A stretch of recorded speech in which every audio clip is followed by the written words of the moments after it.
ये चिरागे शाम हैं जुल्मत में जगमगाएंगे, ये चिरागे शाम हैं जुल्मत में जगमगाएंगे। इन्हें संभाल कर रखना ये तुम्हें काम आएंगे, इन्हें संभाल कर रखना ये तुम्हें काम आएंगे।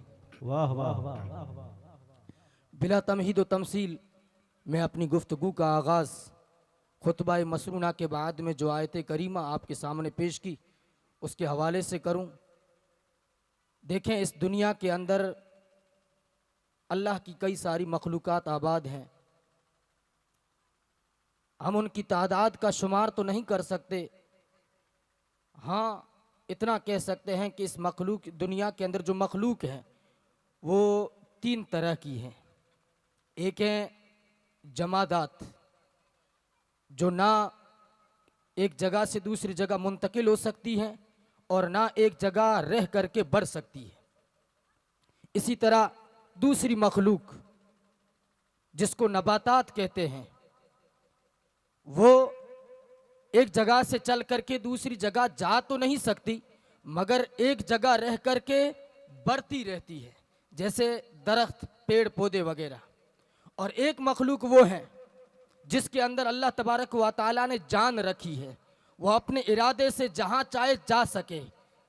और अल्लाह तबारक व तआला ने इन सारी मखलूकों में सबसे अशरफ, सबसे अफजल, सबसे अकरम अगर किसी मखलूक को बनाया है तो उस मखलूक का नाम है इंसान। कुरान कहता है वलक़द कर्रमना बनी आदम, हमने सारी मखलूक के अंदर इज्जत व करामत का ताज ज़र्रीन इंसान के सर पर सजाया है। और फिर इंसानों में भी वो लोग सबसे आला और सबसे बुलंद हैं जो अल्लाह की ज़ात पर ईमान रखते हैं, रसूलुल्लाह की ज़ात पर ईमान रखते हैं, क़यामत पर ईमान रखते हैं, जन्नत पर ईमान रखते हैं, दोज़ख पर ईमान रखते हैं। जब वो लोग ईमान लेकर के आते हैं तो वो सारी मखलूक में अफज़ल व आला होते हैं। अल्लाह तबारक व तआला ने इन्हीं इंसानों के बारे में फरमाया है वलक़द कर्रमना बनी आदम, हमने इंसान को इज्जत अता फरमाई। वाह वाह, सुभान अल्लाह। अब अल्लाह ताला ने इंसानों में जो ईमान वाले ना उनको खिताब किया है, उनसे बात फरमाई। कुरान है, अल्लाह का कलाम है, हमारा हादी और रहनुमा है। मेरे नबी का फरमान है कि मैं इस ज़ाहिरी दुनिया से, इस दुनिया से ज़ाहिरी तौर पर तो पर्दा कर रहा हूँ, लेकिन अगर तुम्हें क़यामत तक मेरे बताए हुए रास्ते पर चलना है और दुनिया के फितनों से बचना है तो एक क़यामत तक के लोगों को पैगाम दिया कि दो चीजें तुम में छोड़ करके जा रहा हूं। इन्नी तारिकुन फीकुम सकलैन, ए लोगों, अगर तुम सिराते मुस्तकीम पर कायम रहना चाहते हो तो सुनो, मैं दो चीजें तुम्हें देख करके जा रहा हूं। हजारों दुनिया कोशिशें करेगी तुम्हें गुमराह करने की, हजारों फितने बरपा होंगे, लेकिन अगर तुम्हारे दांतों के अंदर उन दो चीजों का दामन होगा तो दुनिया की कोई ताकत तुम्हें सीधे रास्ते से हटा नहीं सकती है। बेशक, सुभान अल्लाह। एक का नाम है कुरान, दूसरे का नाम है मेरी अहले बैत, जिनकी जियारतों से इंशाअल्लाह हम थोड़ी देर के बाद में माला माल होंगे। तो अल्लाह ने ईमान वालों को एड्रेस किया है कुरान पाक के अंदर, या अय्युहल्लज़ीना आमनू, ए ईमान वालो। अब आगे क्या बात फरमाइए। तो देखें, इस दुनिया के अंदर जितने भी इंसान है ना, सब के सब खताकार है। हाँ, जो अल्लाह के पैगंबर हैं वो गुनाहों से मासूम होते हैं। कुल्लु बनी आदम खत्ताऊन, सारे इंसान गुनहगार हैं। इस दुनिया के अंदर अंबिया को छोड़ करके हर एक से गुनाह हो सकता है। आज जो नेक अल्लाह के वली होते हैं अल्लाह उन्हें गुनाहों से महफूज फरमा लेता है, लेकिन गुनाह उनसे भी हो सकता है। अहले सुन्नत वल जमात का अकीदा है गुनाहों से पाक और मासूम सिर्फ अंबिया है। गुनाह तो औलिया इकराम से भी हो सकते हैं लेकिन अल्लाह उन्हें महफूज फरमा लेता है। तो अब अगर इंसान से गुनाह हो जाए तो उसको लिए उसकी मगफिरत का क्या रास्ता है? वो अपने गुनाहों से अगर शर्मिंदा होकर के अपने गुनाहों की माफी चाहे तो फिर उसके लिए क्या रास्ता है? तो कुरान कहता है तूबू इलल्लाहि तौबतन नसूहा, आओ अल्लाह की तरफ लौट करके अगर तुझसे गुनाह हो जाए ला तक़नतु मिन रहमतिल्लाह, अल्लाह की रहमत से मायूस मत हो। आ बिस्तर को लात मार, मस्जिद के अंदर खड़ा होकर के अल्लाह के लिए 2 रकात नफिल पढ़ ले, फिर गिड़गिड़ा करके रब की बारगाह में तब माफी मांग, उसकी रहमत तुझे, उसकी रहमतों से, वो अपनी रहमतों से तुझे नवाज देगा। अल्लाह फरमाता है तूबू इल्लाहि तौबतन नसूहा, मेरी तरफ तौबा नसूहा करो। अब देखें तौबा की बहुत सारी फजीलतें हैं, हदीसों में भरी पड़ी है। कुल्लु बनी आदम खताउन खैरुल खताइन अत-तव्वाबून। इंसान सारे गुनहगार हैं, लेकिन गुनहगारों में सबसे बेहतर वो है जो गुनाह करने के बाद में अल्लाह से तौबा कर ले। देखें हजरत मूसा अलैहिस्सलाम के जमाने में कहत साली पड़ी, लोग आए हजरत मूसा के पास में, क्योंकि इंसान पर जब दुख और मुसीबत आती है ना, तभी उसको अल्लाह याद आता है। कितने घर हैं जिनके अंदर शादियों के मौके पर अल्लाह के कलाम की तिलावत होती है, कितने घर हैं जिनके अंदर शादियों के मौके पर शरीयत मुस्तफा की बात होती है।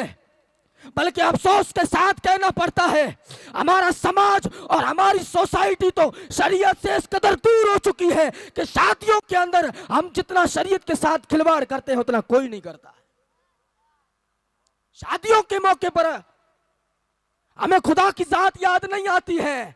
हाँ, अगर घर में किसी का इंतकाल हो गया है तो आते हैं मौलानाओं के पास में, कहते हैं कुरान पढ़ करके दो, बच्चों के मदरसे के बच्चों को लेकर के आओ। अल्लाहू अकबर कबीरा, मैं दिल पर हाथ रख करके आपको बता रहा हूँ और बड़े अफसोस के साथ कह रहा हूँ, हमारे समाज के हालात ऐसे हो गए हैं कि जो कुरान हमारी रहनुमाई के लिए आया था, जिस कुरान का दामन पकड़ करके, जिस कुरान को सहाबा इकराम ने मैदान जंग में भी नहीं छोड़ा था, आज वो कुरान, उस कुरान की तालीमात से हम दूर होते जा रहे हैं।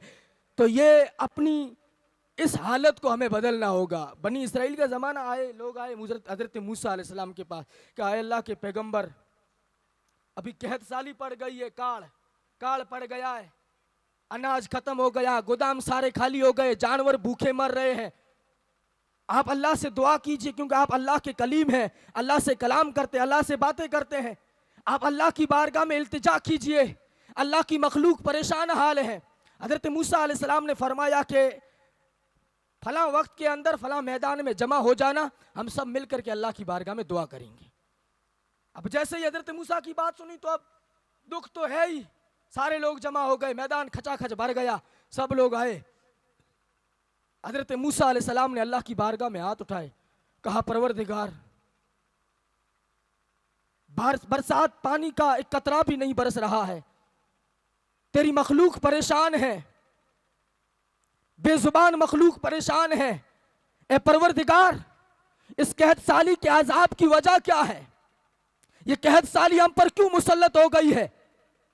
तो अल्लाह ने फरमाया ए कलीम, तुम्हारे अंदर एक बदकार है, तुम्हारे अंदर एक सियाकार है, तुम्हारे अंदर एक ऐसा भी इंसान है जो रात दिन गुनाहों पे गुनाह करता है, मैं उसकी वजह से बरसात नहीं बरसा रहा, उसकी वजह से कहत साली के अज़ाब में पूरी मखलूक को मुब्तला करके बैठा हूं। हजरत मूसा अलैहिस्सलाम ने अर्ज़ की, हजरत मूसा अलैहिस्सलाम ने दुआ खत्म करने के बाद में लोगों से कहा, ए लोगों, तुम में से जो गुनहगार है ना, बराए करम वो आगे आ जाए। अब अगर कोई गुनाह करके बैठा है आगे थोड़ी आएगा। आप में से मैं किसी को कह दूं कि जो चोर है वो आगे आ जाए, कोई आएगा? चोर अपनी चोरी छुपाएगा, इंसान अपने गुनाहों को जाहिर नहीं करना चाहता है। हजरत मूसा ने कहा जो गुनहगार है आगे आए। अब वो बंदा अंदर घबरा गया, उसने कहा परवरदिगार तू बड़ा सत्तार है, तू बड़ा गफ्फार है, तेरी शान बड़ी निराली है। तेरी शान तो ये है कि बंदा 99 गलती कर ले, एक नेकी कर ले, तू 99 गलतियों को नहीं देखता है बल्कि एक नेकी को देखकर उसके सारे गुनाह माफ फरमा देता। वाह वाह वाह वाह, सुभान अल्लाह। उसने दिल दिल के अंदर तौबा की, जाहिरी तौर पर तौबा नहीं की, मस्जिद में नहीं गया, वहीं खड़ा रहा, दिल दिल के अंदर तौबा की। अल्लाह की जात को उसकी तौबा इतनी पसंद आई, उसकी तौबा रब्बे पाक की बारगाह में कबूल होती है। यकायक बादल छा जाते हैं आसमानों पर और बरसात होने लग जाती है। हजरत मूसा ने कहा परवरदिगार ये क्या माजरा है, अभी तक तो वो गुनहगार बाहर भी नहीं आया है, ये बरसात कैसे बरस रही है। अल्लाह ने फरमाया ए मेरे कलीम, पहले जिसकी वजह से बरसात रुकी हुई थी अब उसी बंदे की वजह से बरसात बरसा रहा हूं। वाह वाह वाह वाह तो सुभान तौबा है ना अल्लाह। अल्लाह को इतनी पसंद है। आज की इस इस्लाही कॉन्फ्रेंस, क्योंकि उन्वान दिया है इस्लाही कॉन्फ्रेंस, एक पैगाम लेकर के जाए, आले रसूल की सदारत है इंशाअल्लाह उनकी हाजिरी में। हम रात दिन गुनाहों में मुलव्वस हैं, लेकिन अल्लाह की रहमत से मायूस नहीं होना चाहिए। इस महफिल में बैठ करके अल्लाह की बारगाह में तौबा करे और आज से एक अज़्म मुसम्मम कर ले कि इंशाअल्लाह जिंदगी के अंदर कभी नमाज कज़ा नहीं करूंगा, जिंदगी के अंदर जितना हो सका गुनाहों से बचूंगा, फिर देखना अल्लाह की रहमतों की बरसात तुम पर किस तरह बरसती है। अल्लाह तबारक व तआला हम सबको तौबा करने की तौफीक नसीब फरमाए और अल्लाह तबारक व तआला गुनाहों से बचने की तौफीक नसीब फरमाए। वमा अलैना इल्लल बलाग।